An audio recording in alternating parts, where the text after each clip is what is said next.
జ్ఞానవంతురాలు తన గృహాన్ని పెట్టుకుంటుంది, బుద్ధిహీనురాలు తన గృహాన్ని పెరికి తీసుకుంటుంది. అలాగే మరి దేవుని యందు భయభక్తులు గల స్త్రీ కొనియాడబడును. ఆ స్త్రీ మరి యొక్క దేవుని ఘనత పొందుతుంది. దేవుడి చేతే కాదు కానీ తన యొక్క మరి బిడ్డల ద్వారా కూడా మరి ఆ తల్లి ఘనత పొందుతుంది, భర్త ద్వారా ఘనత పొందుతుంది. సామెతలు 31లో గుణవతైన భార్య దొరుకుట అరుదు, ఆమె ముత్యము కంటే అమూల్యమైనదని వాక్యం సెలవిస్తుంది. మరి యొక్క అందం చూసి చాలా మోసపోతారు.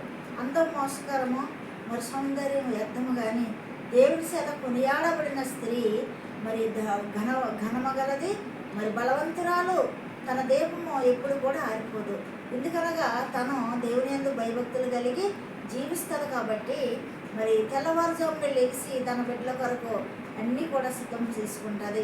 మరి తన భర్తను మరి యొక్క అధికారుల ప్రక్కన కూర్చునే యోగ్యత మరి ఆ యొక్క భార్య ద్వారా కలుగుతుంది. అంతేకాదు మరి కష్టం చేయకుండా తన ఆహారము భుజించదు. కాబట్టి మరి అందం చూసి మోసపోవద్దు. అందము మోసకరము.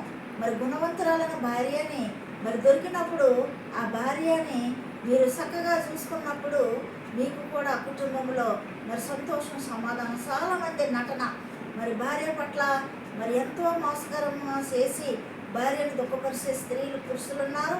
మరి భర్తను మోసపరిచే స్త్రీలు కూడా ఉన్నారు.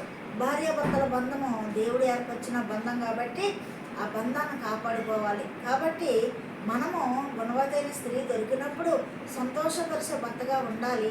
భార్యాభర్తలు కలిపి మరి కుటుంబం కలిపి దేవుని సంతోషపరిచేవారుగా ఉండాలని దేవుడు కోరుకుంటున్నాడు. ఈ వాక్యం దేవుడు దీవించుగాక.